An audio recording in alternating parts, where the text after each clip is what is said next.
ये आकाशवाणी रायपुर है। छत्तीसगढ़ी समाचार बुलेटिन के संग धर्मेंद्र दुबे के जय जोहार। आज के प्रमुख समाचार। मुख्यमंत्री ह प्रदेश में 4,471 करोड़ रुपया के लागत ले बनैया विकास काम के वर्चुअल रूप ले करीन शुभारंभ। नई दिल्ली के द्वारका में बने छत्तीसगढ़ निवास के करीन शुभारंभ। भाजपा कोती ले जसपुर ले शुरू हुए दूसर परिवर्तन यात्रा आज पहुंची तखतपुर। आम सभा ला दिल्ली के सांसद मनोज तिवारी के संगे संग बड़का नेता मन करीन संबोधित। और छत्तीसगढ़िया ओलंपिक के आज रायपुर के इंडोर स्टेडियम में हुई समापन। मुख्यमंत्री ह विजेता खिलाड़ी मन ला दीन इनाम। अब समाचार विस्तार ले। मुख्यमंत्री ह आज प्रदेश में 16 ठीन विभाग मन के 4,471 करोड़ रुपया के लागत ले बनैया 2700 ले ज्यादा विकास काम के वर्चुअल रूप ले लोकार्पण और भूमि पूजन करीन। ये मौका में मुख्यमंत्री ह नई दिल्ली के द्वारका में 60 करोड़ 40 लाख के लागत ले बने छत्तीसगढ़ निवास के शुभारंभ करीन। ये मौका में उप मुख्यमंत्री टीएस सिंहदेव ह घलो वर्चुअल रूप ले जुड़ीन। तो वही मुख्यमंत्री भूपेश बघेल ह आज रायपुर में 1021 करोड़ रुपया ले ज्यादा के लागत ले बनैया विकास काम के भूमि पूजन करीन।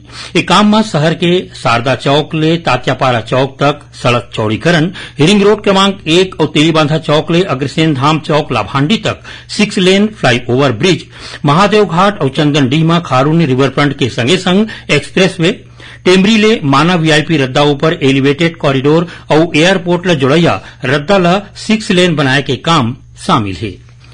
छत्तीसगढ़िया ओलंपिक के आज समापन हो गए। रायपुर के इंडोर स्टेडियम में हुए समापन कार्यक्रम में मुख्यमंत्री ह विजेता खिलाड़ी और टीम ला इनाम दीन। 25 सितंबर ले शुरू हुए राज्य स्तरीय छत्तीसगढ़िया ओलंपिक में प्रदेश के 5 संभाग ले 1900 ले ज्यादा खिलाड़ी मन भाग लीन। ये प्रतियोगिता में फुगड़ी, बिल्लस, रस्सी कूद और कबड्डी जैसन 16 ठीन पारंपरिक खेल ला घलो शामिल करे गे रहिस। ये मौका में मुख्यमंत्री ह रायपुर के लभांडी में बनाए गए टेनिस अकादमी के लोकार्पण घलो करेन। एला करीबन 18 करोड़ रुपया के लागत ले बनाए गए है। यहाँ प्रशासनिक भवन और खिलाड़ी मन बर छात्रावास के सुविधा हवय। कबीरधाम जिला में प्रदेश के गन्ना आधारित सबले बड़े और पहली एथेनॉल संयंत्र के स्थापना करे गए है। मुख्यमंत्री ह काली रायपुर के अपन निवास कार्यालय ले वीडियो कॉन्फ्रेंसिंग के माध्यम ले 141 करोड़ रुपया के लागत ले बनाए गए ये संयंत्र के लोकार्पण करीन। ये संयंत्र है भोरमदेव सहकारी शक्कर कारखाना के 35 एकड़ भूइया में पीपीपी मॉडल ले बनाए गए है। ओमन किहिन की किसान मन ला गन्ना बेचे के पैसा बेरा में दे जाही। कार्यक्रम में वन और जलवायु परिवर्तन मंत्री मोहम्मद अकबर ह घलो आए रहीन। भोरमदेव सहकारी शक्कर कारखाना के एमडी भूपेंद्र ठाकुर ह बताइन कि एथेनॉल प्लांट हाइब्रिड टेक्नोलॉजी ले बनाए गए है, जेमा गन्ना पेराय सीजन के दौरान सोझे गन्ना के रस ला मोलसिस ले एथेनॉल बनाए जाही। छत्तीसगढ़ में यात्री बस मन में माइलोगिन और स्कूल बस में छात्र मन के सुरक्षा बर मुख्यमंत्री ह आज निर्भया कमांड और कंट्रोल सेंटर के रायपुर ले वर्चुअल शुभारंभ करीन। एमा निर्भया फ्रेमवर्क के तहत जम्मो स्कूल बस मन में पैनिक बटन लगाया जाही। बस में कोनो प्रकार के दुर्घटना या फिर छेड़छाड़ होए ऊपर पैनिक बटन ला दबातेज तुरते निर्भया कमांड सेंटर और पुलिस विभाग ला सूचना मिल जाही। मुख्यमंत्री ह चिटफंड कंपनी में निवेश करैया कोरिया और बेमेतरा जिला के 122 झिन निवेशक मन के 38,40,000 रुपया ले ज्यादा के पैसा लौटाए है। मुख्यमंत्री ह काली रायपुर स्थित अपन निवास कार्यालय ले एक कार्यक्रम में वर्चुअल रूप ले शामिल हुईन। ओमन किहिन की चिटफंड कंपनी के निवेशक मन के पैसा ला लौटाए के काम आगू घलो करे जाही। छत्तीसगढ़ी समाचार बुलेटिन आप मन आकाशवाणी रायपुर ले सुनत हव। छत्तीसगढ़ के खबर ले है आपके वास्ता और खबर के विश्वसनीयता ले है हमार वास्ता।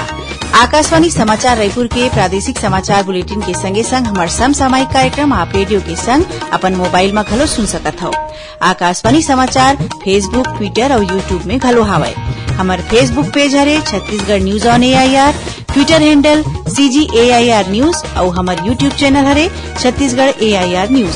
तो अब रेडियो के संगे संग आपके मोबाइल के माध्यम ले हम आप तक पहुंचत हन। छत्तीसगढ़ के हर खबर पर सुनत रहो आकाशवाणी समाचार। अब आगू बढ़ो बाँचे समाचार कोती।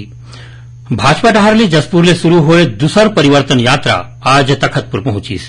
यात्रा के जगह जगह स्वागत के संगे संग तखतपुर में राखे गए आम सभा ला दिल्ली के सांसद मनोज तिवारी, भाजपा के प्रदेश अध्यक्ष अरुण साव और नेता प्रतिपक्ष नारायण चंदेल के संगे संग आने बड़का नेता मन संबोधित करीन। तो उन्हें दंतेवाड़ा ले शुरू हुए पहली परिवर्तन यात्रा 50 ठीन विधानसभा क्षेत्र के दौरा करे के बाद काली रायपुर पहुंचिस। शहर में 80 ले ज्यादा जगह में यात्रा के स्वागत करेगिस। ए मौका में पार्टी के प्रदेश अध्यक्ष अरुण साव, पूर्व मंत्री बृजमोहन अग्रवाल और सांसद सुनील सोनी के संगे संग आने बड़का नेता मन शामिल हुईन।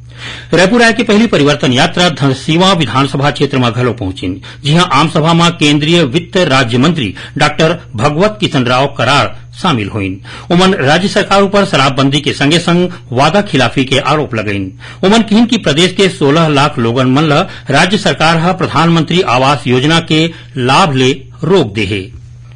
आकाशवाणी समाचार रायपुर रहर ले छत्तीसगढ़ के 7 जिला रायपुर, शक्ति, सारंगढ़, बिलाईगढ़, मोहला, मानपुर, अंबागढ़ चौकी, मनेन्द्रगढ़, चिरमिरी, भरतपुर, खैरागढ़, छुईकेदान, गंडई और गौरेला, पेंड्रा, मरवाही में अनुबंध के आधार ले अंशकालिक संवाददाता बर अर्जी मंगाए गए है। अर्जी करैया मन प्रपत्र समाचार सेवा प्रभाग के वेबसाइट www.newsonair.gov.in के वैकेंसी सेक्शन और आकाशवाणी समाचार रायपुर के ट्विटर हैंडल CGAIR न्यूज ले घलो डाउनलोड कर सकते। अर्जी ला पूरा भर के 12 अक्टूबर तक रजिस्टर्ड पोस्ट या फिर स्पीड पोस्ट के माध्यम ले रायपुर के सिविल लाइन स्थित आकाशवाणी केंद्र उप महानिदेशक सह केंद्राध्यक्ष के नाव ले भेज सकते हैं। अर्जी करैया मन की उम्र 24 ले 45 साल के बीच होना चाहिए और पत्रकारिता या जनसंचार में स्नातकोत्तर डिग्री या फिर डिप्लोमा के संगे संग कोनो भी विषय या स्नातक के संगे संग पत्रकारिता के क्षेत्र में 2 साल के अनुभव होना चाहिए। एकर अलावा अर्जी करैया मन ला जिला मुख्यालय या नगर निगम के सीमा ले 10 किलोमीटर के दायरा में होना चाहिए। राज्य, केंद्र सरकार या सार्वजनिक क्षेत्र के कर्मचारी और राजनीतिक दल के सदस्य मन एमा अर्जी नहीं कर सके। इंदिरा गांधी कृषि विश्वविद्यालय के कुलपति डॉक्टर गिरीश चंदेल कहन है कि प्रदेश में सार्वजनिक वितरण प्रणाली के तहत आयरन, फोलिक एसिड और विटामिन B12 के फोर्टिफाइड चाउर बांटे ले पोषण के गुणवत्ता में अब्बड़ सुधार आए है। रायपुर में विश्व खाद्य कार्यक्रम के मदद ले चावल के फोर्टिफिकेशन के महत्व विषय ऊपर राखे गए एक दिन के वेबिनार ला संबोधित करत डॉक्टर चंदेल पोषण वाले चाउर के प्रयोग बर आम लोगन मन ला जागरूक करे के जरूरत बताइन। जानबा के मुताबिक केंद्र सरकार ढार ले पुष्टई वाले खाद्यान्न बांटे के योजना के तहत प्रदेश में 13,000 राशन दुकान के माध्यम ले 6 लाख टन फोर्टिफाइड चाउर दे जाते। सूचना और प्रसारण मंत्रालय के केंद्रीय संचार ब्यूरो क्षेत्रीय कार्यालय जगदलपुर ढार ले आज बस्तर जिला के आसना और बोरपतर गांव में स्वच्छता ही सेवा ऊपर जागरूकता कार्यक्रम राखेगी। ए मौका में केंद्रीय संचार ब्यूरो के अधिकारी BS ध्रुव लोगन मन ला स्वच्छ भारत अभियान ला सफल बनाए के शपथ दिवईन। ए मौका में NCC कैडेट्स, NSS और स्कूली लइका मन साफ सफाई करके अभियान ला सफल बनाइन। अब थोड़ कुछ समाचार सार में। आज विश्व पर्यटन दिवस है। पर्यटन ला बढ़ावा दे बर हर साल 27 सितंबर के ये दिन ला मनाए जाते। इसो के विषय है पर्यटन और हरित निवेश। राजनांदगांव जिला में नौकरी दिवाए के नाव में करीबन 15 लाख रुपया के ठगी करे के मामला आगू आए है और कोरबा जिला के सोनपुरी गांव में आज बिहनिया गाज के चपेट में आये 6 ठीन जानवर के मौत हो गई। आखिर में प्रमुख समाचार एक गांव फिर। मुख्यमंत्री आज प्रदेश में 4,471 करोड़ रुपया के लागत ले बनैया विकास काम के वर्चुअल रूप ले करीन आरंभ। नई दिल्ली के द्वारका में बने छत्तीसगढ़ निवास के करीन शुभारंभ। भाजपा कोतिले जसपुर ले शुरू हुए दूसर परिवर्तन यात्रा आज पहुंची तखतपुर। आम सभा ला दिल्ली के सांसद मनोज तिवारी के संगे संग बड़का नेता मन करीन संबोधित। और छत्तीसगढ़िया ओलंपिक के आज रायपुर के इंडोर स्टेडियम में हुई समापन। मुख्यमंत्री विजेता खिलाड़ी मन ला दिन इनाम। एक संग छत्तीसगढ़ी समाचार बुलेटिन इहे सिरावत है। जय जोहार।